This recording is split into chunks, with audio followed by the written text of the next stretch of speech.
کیا ہم خدا کے خادموں کی توہین نہیں کر رہے؟ ہم اکثر کہتے ہیں ہم اس کی بات کیوں مانیں، ہمیں تو سب کچھ خود آتا ہے، وہ پادری تو بس چندے کے لیے کام کر رہا ہے۔ پیارے بھائیوں اور بہنوں، کیا آپ نے کبھی سوچا کہ زمین اچانک پھٹ جائے اور انسان اپنے پورے گھر اور خاندان سمیت زندہ نگل لیا جائے؟ کوئی سیلاب، نہ آگ نہ تلوار، بس سیدھا زمین کا منہ کھلتا ہے اور انسان اس میں سما جاتا ہے۔ بھائیوں اور بہنوں، آج ہم بات کرنے جا رہے ہیں بائبل کی سب سے خوفناک سزا کی، ایک ایسی سزا جسے دیکھ کر آس پاس کے لوگ چیخ اٹھے کہ زمین نے انہیں نگل لیا ہے۔ یہ کہانی صرف ایک واقعہ نہیں، یہ خدا کے انصاف کی ایک زندہ مثال ہے۔ تو آخر تک اس ویڈیو کے ساتھ بنے رہیے، کیونکہ آج آپ کو پتہ چلے گا کہ کورح اور اس کے ساتھیوں نے ایسا کیا کیا تھا کہ زندہ ہی زمین نے انہیں نگل لیا تھا۔ کیا آج بھی ایسا ہو سکتا ہے کہ آپ بھی اسی غلطی کی طرف بڑھ رہے ہیں؟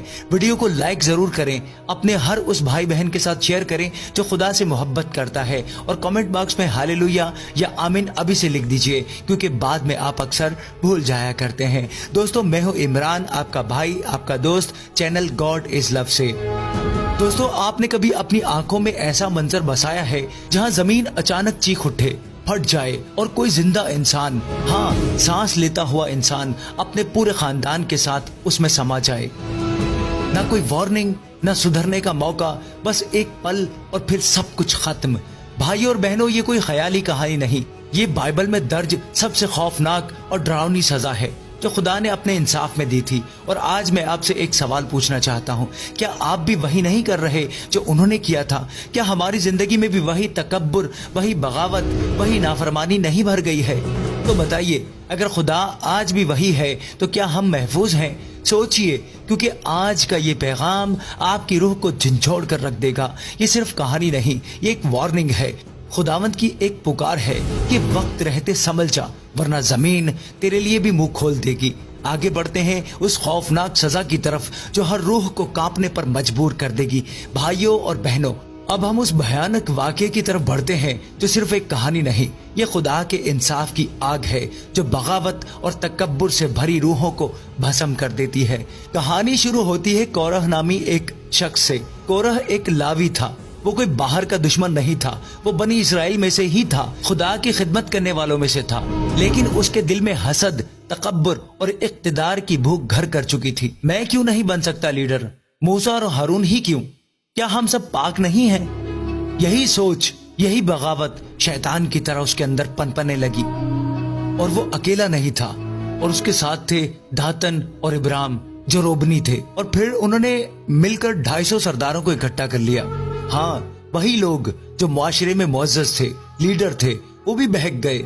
اب ذرا سوچئے، 250 لیڈر، معاشرے کے بااثر لوگ، اب خدا کے چنے ہوئے بندوں موسیٰ اور ہارون کے خلاف کھڑے ہو جاتے ہیں، اور پھر وہ موسیٰ سے کہنے لگے، تم لوگ کیوں اپنے آپ کو خدا کی جماعت سے برتر سمجھتے ہو؟ کیا ہم سب پاک نہیں؟ تم ہمیں کیوں دباتے ہو؟ اب ذرا سوچو، کیا یہ آج کی دنیا میں بھی نہیں ہو رہا؟ جب لوگ چرچ میں، معاشرے میں، حتیٰ کہ خدا کے بندوں کے خلاف بھی بغاوت کرنے لگتے ہیں، کیا آج بھی کورح، داتن اور ابرام جیسے لوگ زندہ نہیں ہیں؟ اب ذرا تصور کریں اس لمحے کا جب موسیٰ یہ سن کر زمین پر گر پڑا۔ اس کا دل کانپ اٹھا، کیونکہ وہ جانتا تھا کہ یہ بغاوت کسی انسان کے خلاف نہیں بلکہ خود خدا کے خلاف تھی۔ موسیٰ نے ان سے کہا، صبح خدا خود بتائے گا کہ اس کا چنا ہوا کون ہے، تب دیکھ لینا کون پاک ہے۔ اور پھر اگلی صبح 250 لوگ بخوردان لے کر کھڑے ہوئے جیسے وہ خدا سے بڑھ کر ہوں۔ کورح، داتن، ابرام پورے تکبر کے ساتھ موسیٰ کے سامنے، لیکن خدا خاموش نہیں رہتا۔ اس نے موسیٰ سے کہا، جماعت سے الگ ہو جا، میں ان سب کو ابھی تباہ کر دوں گا۔ موسیٰ اور ہارون رو پڑے، گڑ گڑانے لگے، اے خدا، کیا تو ایک آدمی کے گناہ کی وجہ سے پوری جماعت کو تباہ کر دے گا؟ لیکن اب وقت آ چکا تھا انصاف کا۔ موسیٰ نے لوگوں سے کہا، داتن، ابرام اور کورح کے خیموں سے دور ہو جاؤ، اب کچھ انوکھا ہونے والا ہے۔ اور جیسے ہی وہ جملہ مکمل ہوا، زمین پھٹ گئی، زمین نے منہ کھولا، اور کورح، داتن، ابرام اور ان کے خاندان، ان کے خیمے، ان کا سب کچھ زندہ ہی زمین میں سما گیا۔ سارا اسرائیل چیختا ہوا بھاگ کھڑا ہوا کہ کہیں زمین ہمیں بھی نہ نگل جائے۔ اور وہ 250 لیڈر جو بخوردان لے کر کھڑے تھے، خدا کی آگ آسمان سے گری اور وہ وہیں بھسم ہو گئے۔ اے پروردگار، कैसा भयानक मंजर होगा, कितना खौफनाक होगा वो दिन जब खुदा का गजब एक साथ फूटा। भाई और बहनों, ये कहानी सिर्फ तारीख नहीं, ये एक वार्निंग है। कोरह की बगावत आज भी जिंदा है, लेकिन क्या हम खुदा के सामने झुकेंगे या उसी रास्ते पर चलेंगे? भाइयों और बहनों, आज हम एक ऐसे सवाल की तह में जा रहे हैं कि कोरह और उसके साथियों ने ऐसा क्यों किया। क्या वजह थी जो उन्हें इतना अंधा बना गई कि उन्होंने खुदा के चुने हुए लीडरों मूसा और हारून के खिलाफ खुली बगावत कर दी? क्या वो बस इक्तदार चाहते थे? क्या उन्हें लगा कि वो वही कर सकते हैं जो मूसा कर सकता है? या फिर उनका तकब्बुर, उनका हसद और लीडर बनने की भूख ने उनके ज़मीर को निगल लिया था? सच तो ये है कि कोरह की नजरें मूसा के कामों पर थीं, लेकिन उसका दिल खुदा के अहकामात से बहुत दूर हो चुका था। उसने सोचा, मूसा भी तो इंसान है, मैं भी लीडरशिप कर सकता हूँ। हारून को ही क्यों चुना गया, मैं क्यों नहीं? बस यही सोच उसे मौत की तरफ खींच रही थी। जब तकब्बुर बढ़ता है, तबाही दूर नहीं होती।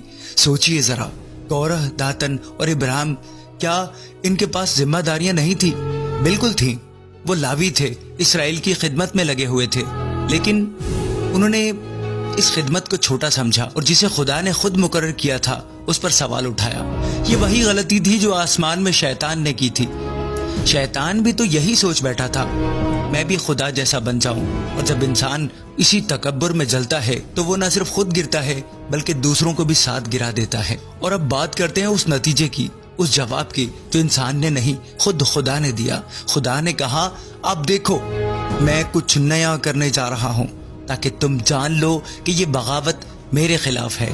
और फिर जमीन कांप उठी, लोगों के पांव के नीचे से जमीन लरजने लगी और फिर जमीन ने मुंह खोल दिया। कोरह, दातन, इब्राहिम, उनके घर, उनके खानदान, उनके खेमे, सब कुछ जिंदा निगल लिया गया। एक चीख और फिर खामोशी। कभी तसव्वुर किया आपने जिंदा ही जमीन में समा जाना? ये कोई मामूली सजा नहीं थी, ये कोई आम हादसा नहीं था, ये खुदा की बराह रास्त सजा थी उन लोगों के लिए जो उसके अहकामात की नाफरमानी करते हैं, जो उसके चुने हुए लोगों की बेइज्जती करते हैं। लेकिन वो यहीं नहीं रुका। वो 250 लीडर जो बखूरदान लेकर लीडरशिप की दौड़ में खड़े थे, आग गिरी और सब भस्म हो गए। क्या ये हम सब के लिए वार्निंग नहीं कि कहीं आज हम भी कोरह की तरह खुदा के किसी बंदे को देखकर तनकीद तो नहीं कर रहे? कहीं हम भी अपने हसद, तकब्बुर और अना की वजह से गैर मरई तबाही की तरफ तो नहीं बढ़ रहे? भाइयों और बहनों, अब वो लम्हा आ गया जब खुदा का इंसाफ सिर्फ अल्फाज में नहीं बल्कि जमीन की खामोशी तोड़कर जाहिर हुआ। सोचिए जरा, चारों तरफ सुकून है। कोरह, दातन और इब्राहिम अपने अपने घरों के सामने खड़े हैं, सामने मूसा और बनी इसराइल की जमात खड़ी है। और फिर मूसा बोलता है, अगरचे ये लोग आम मौत मरें तो जान लेना कि खुदा ने मुझे नहीं भेजा, लेकिन अगर कुछ नया हो जाए और जमीन अपना मुंह खोलकर उन्हें सब कुछ समेत निकल जाए, तब जान लेना कि उन लोगों ने खुदा की तौहीन की है। और अभी वो जुमला मुकम्मल भी नहीं हुआ था कि जमीन कांप उठी, हवा थम गई, लोगों की सांसें रुक गईं और फिर एक आसमान को चीरती हुई आवाज। जमीन ने जैसे मुंह खोल दिया हो। हजारों की भीड़ देखती रह गई और कोरह, दातन, इब्राहिम अपने पूरे खानदानों समेत जिंदा जमीन के अंदर समा गए। उनके घर, उनके बच्चे, उनकी बीवियां, उनके जानवर, उनकी पूरी जिंदगी एक लम्हे में गायब हो गई। क्या कोई सोच सकता है? कोई वार्निंग नहीं, कोई दूसरा मौका नहीं, कोई चीख कर माफी मांगने का वक्त भी नहीं, बस सब कुछ खत्म। एक पल पहले जिंदा और अगले पल खामोशी। और जैसे ही जमीन बंद हुई, लोगों के मुंह से चीखें निकल पड़ी। हर कोई भागने लगा, हम भी ना समा जाएं। खौफ के मारे लोग इधर उधर दौड़ पड़े। क्यों? क्योंकि उस दिन सिर्फ कोरह नहीं डूबा, उस दिन पूरे इसराइल को खुदा के गजब की एक झलक दिखाई दी कि जब वो रहम करता है तो समंदर भी 2 हिस्सों में तकसीम हो जाता है, लेकिन जब वो इंसाफ करता है तो जमीन भी 2 टुकड़ों में फट जाती है। ऐसा था वो लम्हा, तारीख का सबसे खौफनाक, जिंदा और इंसाफ से भरपूर मंजर। क्या आपको ये सुनकर डर नहीं लगता? क्या आपकी रूह नहीं कांपती ये सोचकर कि खुदा का इंसाफ कितना खौफनाक हो सकता है? आज अगर कोई कहता है कि खुदा तो सिर्फ मोहब्बत है, वो तो कुछ नहीं करेगा, तो जरा गिनती 16 बाब को पढ़कर देखो। वो मोहब्बत है लेकिन वो पाक भी है, वो रहीम भी है लेकिन मुनसिफ भी है, वो बाप है लेकिन हाकिम भी है। आज जरा रुकिए, अपनी जिंदगी पर एक नजर डालिए। क्या कहीं आप भी खुदा के किसी चुने हुए बंदे की तनकीद तो नहीं कर रहे? क्या आपके अंदर भी कोई बगावत पनप रही है? अगर हाँ, तो जानिए कि आज सुधरने का वक्त है। कल शायद वार्निंग ना मिले, क्योंकि कौरह को भी वार्निंग नहीं मिली। बस एक धमाके से जमीन ने निगल लिया। खुदा के इंसाफ से कोई नहीं बच सकता, ना बादशाह ना फकीर।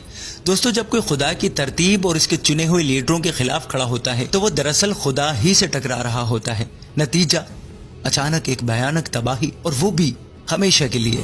भाई और बहनों, आज की दुनिया में भी तकब्बुर, बगावत और तनकीद आम हो गई है। लोग कहते हैं हमें कोई कुछ नहीं कह सकता, लेकिन क्या खुदा की नजर से कुछ छुपा है? आज अगर हम नहीं सुधरे, अगर हम आजिज़ी नहीं सीखे, अगर हम फरमाबरदारी नहीं सीखे, तो कहीं ऐसा ना हो कि हम रूहानी तौर पर जमीन में समा जाएं, अंधेरे में, गुनाह में डूब जाएं। अब जरा सोचिए, जिस मूसा को चैलेंज किया गया, जिस हारून की तौहीन की गई, क्या उन्होंने बदला लिया? क्या उन्होंने कहा अच्छा हुआ जो खुदा ने उन्हें तबाह किया? नहीं, बिल्कुल नहीं।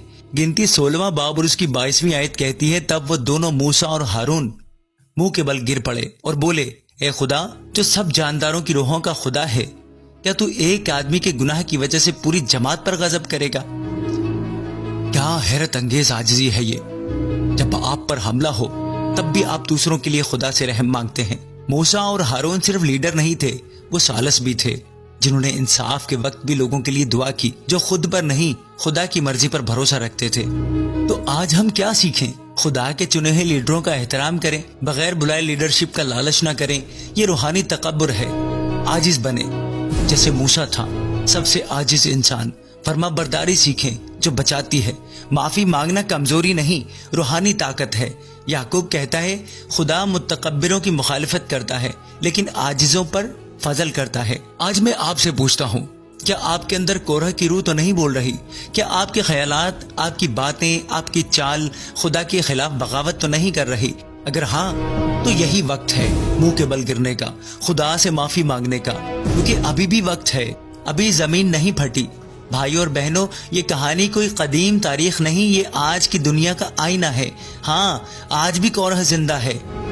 नहीं, मैं किसी इंसान की बात नहीं कर रहा, मैं उस सोच की बात कर रहा हूँ, उस रूह की बात कर रहा हूँ जो आज भी बहुत से लोगों के अंदर काम कर रही है।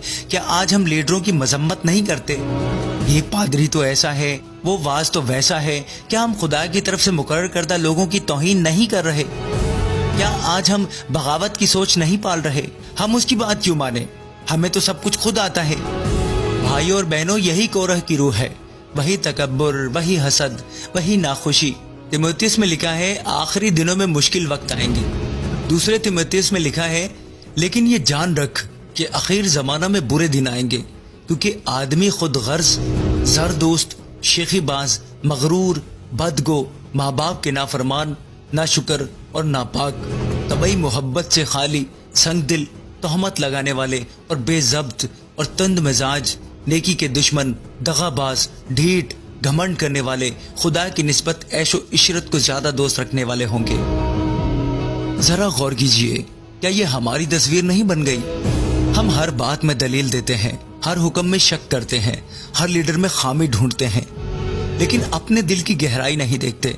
क्या हम भी कोरह जैसे बनते जा रहे हैं? सोचिए, जब हम खुदा के अहकामात तोड़ते हैं, जब हम रूहानी लीडरों की बुराई करते हैं, जब हम कहते हैं हमें किसी की जरूरत नहीं, क्या तब हम वही नहीं कर रहे होते जो कोरह ने किया था? कोरह ने भी कहा था हम सब पाक हैं, मूसा को ही क्यों इख्तियार? आज हम भी कह रहे हैं मैं अपनी मर्जी से चलूंगा, कोई मुझे कुछ ना सिखाए। भाई और बहनों, अगर हम नहीं सुधरे तो क्या हम महफूज रहेंगे? इब्रानियों में लिखा है, जिंदा खुदा के हाथों में पड़ना हौलनाक बात है। ये खौफनाक बात है कि जिंदा खुदा के हाथों में पड़ा जाए। अभी जमीन नहीं फटी, अभी आग नहीं उतरी, लेकिन आज रूहानी तबाही बहुत से लोगों की जिंदगियों में हो चुकी है। सुकून चला गया है, ईमान सूख गया है, खानदान टूट रहे हैं। क्यों? क्योंकि हमने खुदा की आवाज को नजरअंदाज किया और अपने तकब्बुर की आवाज को बुलंद किया। वक्त है जागने का, आज नहीं तो कब? आज अगर हम कोरह के रास्ते पर चल रहे हैं तो यही मौका है पलटने का, लौट कर तौबा करने का। आइए कोरह नहीं, मूसा जैसे बने, आजिज, खुदा के फरमा बरदार, दूसरों के लिए सालस। आज अपने दिल से पूछिए, क्या मैं खुदा के मुकर्रर करदा लोगों को मान रहा हूँ? क्या मैं लीडरों का एहतराम कर रहा हूँ? क्या मेरी सोच कोरह जैसी हो गई है? अगर हाँ, तो आज ही झुक जाइए, क्योंकि कल का भरोसा किसी को नहीं। भाई और बहनों, अब वक्त है रुकने का, सोचने का, झुकने का, میں آپ سے ایک سوال پوچھنا چاہتا ہوں، کیا آپ میں بھی کوڑھ جیسا کچھ چھپا ہے؟ نہیں، میں آپ سے نام، عہدہ یا ظاہری شکل نہیں پوچھ رہا، میں آپ کا دل، آپ کا ضمیر، آپ کی سوچ پوچھ رہا ہوں۔ کیا کہیں وہاں تکبر چھپا ہے؟ کیا وہاں بغاوت پنپ رہی ہے؟ کیا وہاں سوچ ہے جو کہتی ہے مجھے کسی کی ضرورت نہیں؟ یہ سایہ کہتا ہے شریر اپنی راہ کو ترک کرے اور بد کردار اپنے خیالوں کو، اور وہ خداوند کی طرف پھرے اور وہ اس پر رحم کرے گا، اور ہمارے خدا کی طرف، کیونکہ وہ کثرت سے معاف کرے گا۔ بھائیوں اور بہنوں، خدا ابھی بھی رحم کرتا ہے۔ ہاں، وہی خدا جس نے زمین کو پھاڑا، وہی خدا آج آپ کو بلا رہا ہے، لوٹ آؤ، یہ موقع پھر نہیں ملے گا۔ یاد رکھو، کورہ کو وارننگ نہیں ملی، اسے وقت نہیں ملا، سب کچھ اچانک ہوا، لیکن آپ کو وارننگ مل رہی ہے، آپ کو موقع مل رہا ہے، آپ کے سامنے زندگی اور موت دونوں کھڑے ہیں۔ استثنا میں لکھا ہے، میں آج آسمان اور زمین کو تمہارے خلاف گواہ بناتا ہوں کہ میں نے تمہارے سامنے زندگی اور موت، برکت اور لعنت رکھی ہے، اس لیے تو زندگی کو چن تاکہ تو اور تیری نسل زندہ رہے۔ توبہ کرو، تبدیلی لاؤ، خدا تمہارا انتظار کر رہا ہے۔ آج کوئی زمین نہیں پھٹے گی، لیکن شاید تمہاری روحانی زندگی ٹوٹ رہی ہے، شاید تمہارا خاندان بحران میں ہے، شاید تمہاری روح چپکے سے رو رہی ہے۔ آئیے آج خدا کے قدموں میں گر جائیں، توبہ کریں، آنسو بہائیں، کیونکہ وہی ہمیں دوبارہ اٹھائے گا۔ یوحنا کہتا ہے اگر ہم اپنے گناہوں کا اقرار کریں تو وہ وفادار اور عادل ہے کہ ہمارے گناہ معاف کرے اور ہمیں ہر ناراستی سے پاک کرے۔ آج فیصلہ کن لمحہ ہے میرے بھائی اور بہنوں، آج یہ ویڈیو، یہ الفاظ، یہ لمحہ آپ کی زندگی کی سمت بدل سکتے ہیں۔ کیا آپ جھکنے کے لیے تیار ہیں؟ کیا آپ واقعی پوچھیں گے، اے خدا، کیا میں بھی کورہ جیسا بن گیا ہوں؟ اگر ہاں تو آئیے ابھی دعا کریں۔ اے خدا، مجھے معاف کر، میں نے اپنے دل میں تکبر رکھا، تیرے بندوں کی مذمت کی، تیرے راستوں سے بھٹک گیا، لیکن آج میں ٹوٹا ہوا ہوں اور میں لوٹ رہا ہوں۔ مجھے نیا بنا دے، مجھے وہی بنا دے جو تو چاہتا ہے۔ آمین۔ بھائیوں اور بہنوں، اگر آپ نے یہ دعا دل سے کی ہے تو اب وقت ہے خدا کی طرف چلنے کا۔ اگر یہ پیغام آپ کے دل کو چھو گیا ہے تو اس ویڈیو کو لائک کریں، شیئر کریں اور کمنٹ باکس میں ہالےلویا یا آمین لکھیں۔ اپنے کسی ایک دوست کو، اپنے کسی ایک رشتہ دار کو، اپنے کسی بھائی کو، کسی بہن کو یہ ویڈیو شیئر لازمی کیجیے، شاید کسی کی زندگی بدل جائے۔